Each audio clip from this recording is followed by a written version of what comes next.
why a horse has trouble bending right.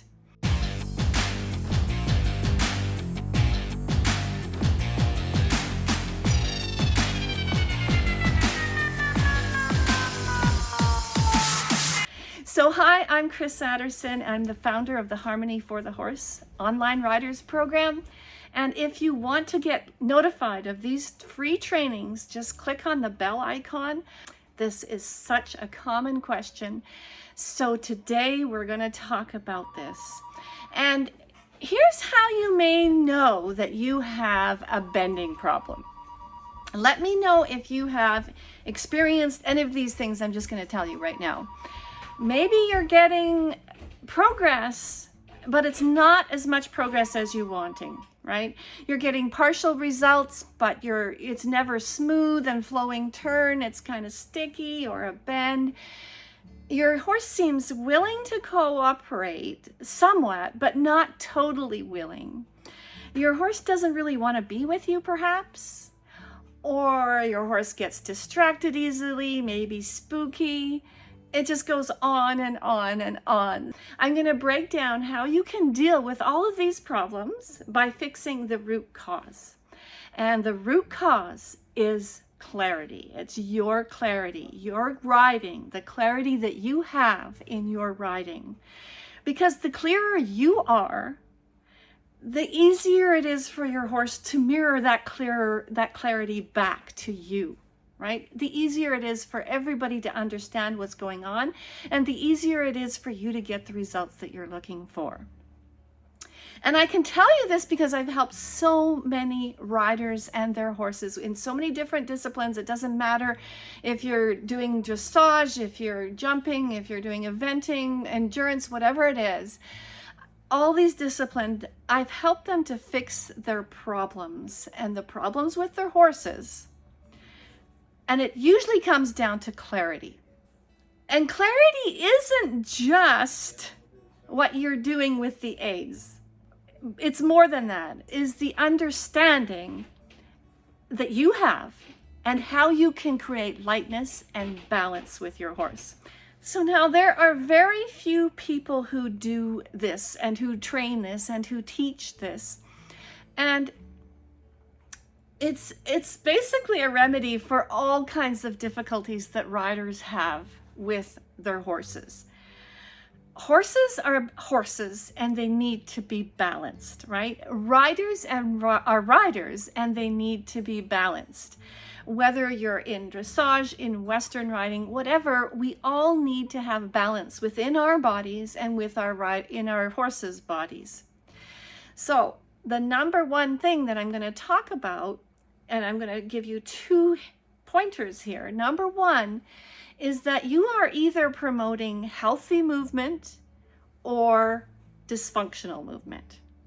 All right? It's one or the other, either healthy movement or dysfunctional movement. So when you work with your horse and how you're doing what you're doing, are you doing it in a way that is creating healthy movement patterns, or are they patterns of dysfunction? And this is important that you know this, right? A lot of horse owners and riders often tell me, and they come to me with their problems, one of which is bending right? It's pretty common. And what their goals are and what they are looking to achieve. Right? Maybe they want to help their horse because it's leaning on the bit, right? Or falling onto one shoulder all the time, right? They can feel that. They want more lightness, or maybe they want to learn how to straighten their horse. And they want to know what exercise it is to fix that. Well, it's not all about exercises, right? Because when there's collapsing happening in the body, or when there's not balance, or when there's not self-carriage, or when there's not lightness, then that means that what you're doing with your horse further is going to be precipitating a dysfunctional way of moving.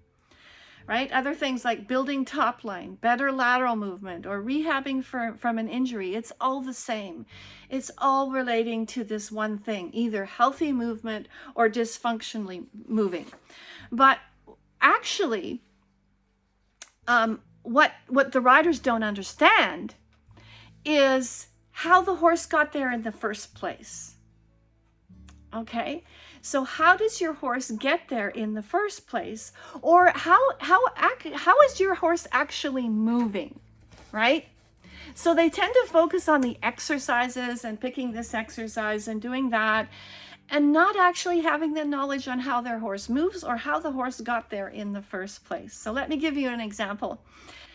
So one of our students in our program had a lot of pain when she was riding, and she was always feeling that things just weren't right in the saddle, right? So she did all kinds of exercises, like putting her hand up as she's riding and doing this and doing that. And her horse and her were still having troubles.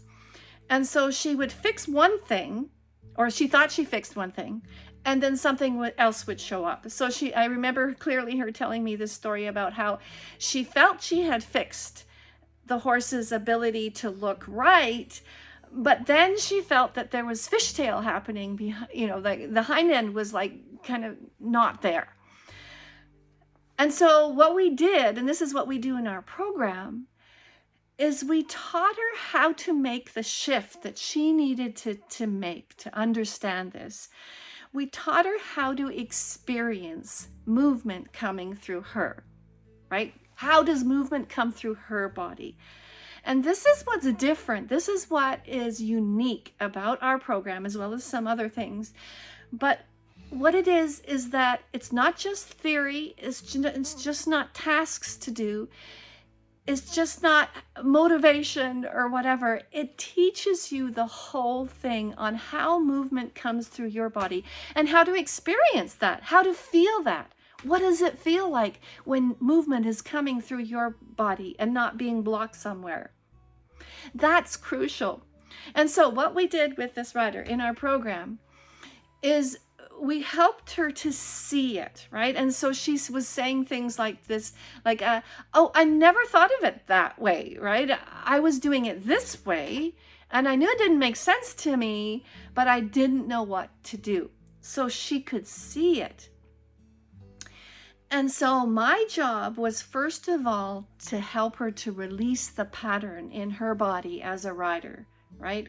What was happening, where she was collapsing. Release that in her body and actually find out what was happening that she couldn't feel at the time, but we could see very clearly.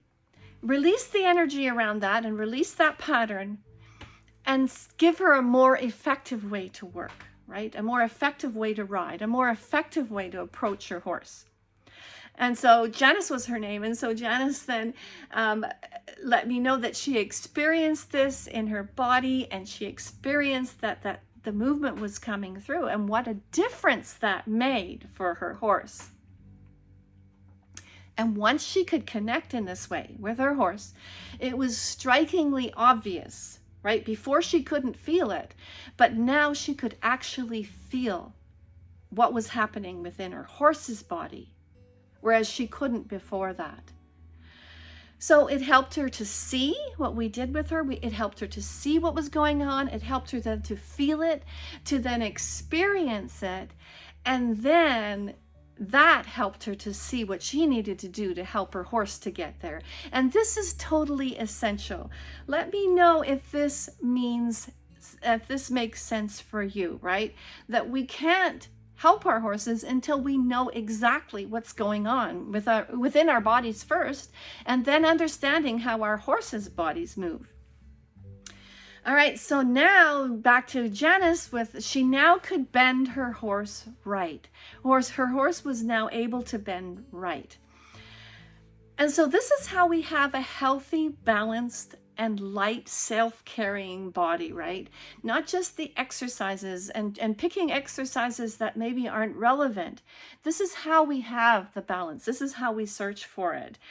And sometimes when we just choose exercises, doing them repetitively and hoping that it's going to work, it's just a false hope, right? How can that possibly hope? It's wasting time, precious time with your horse, and not getting a better bend towards the right.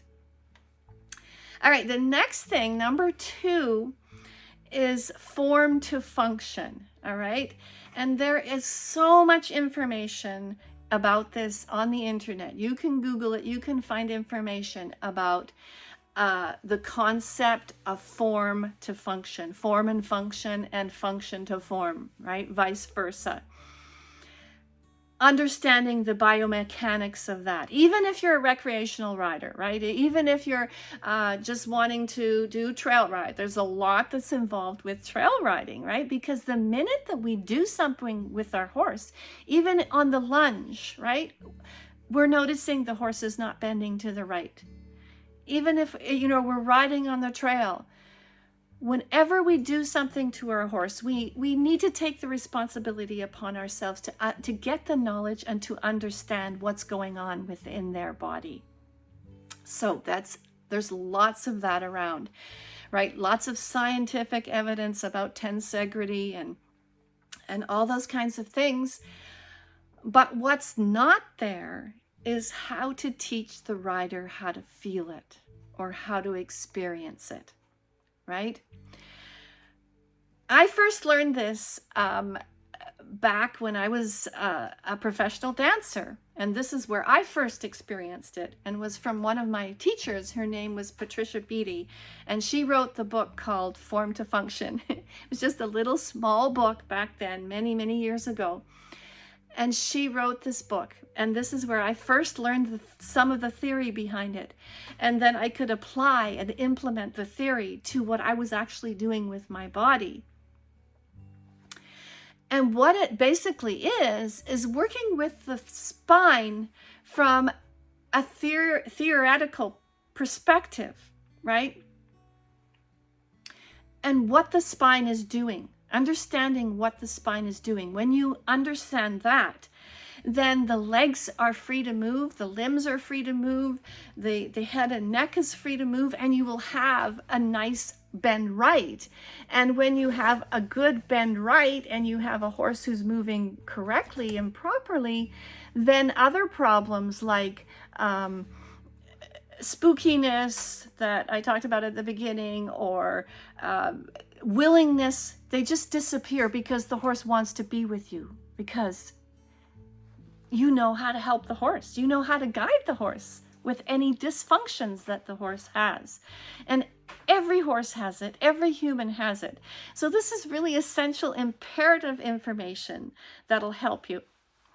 All right. We first must understand what happens in the horse's body before we put the horse into any kind of exercise. We need to find out where there is something that's a disorderly way of moving or a dysfunctional way of moving. And it's not rocket science. It's not difficult, but we do need to pay attention to that.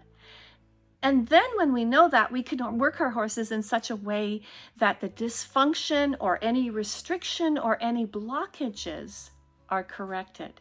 And from there, that's when we can apply.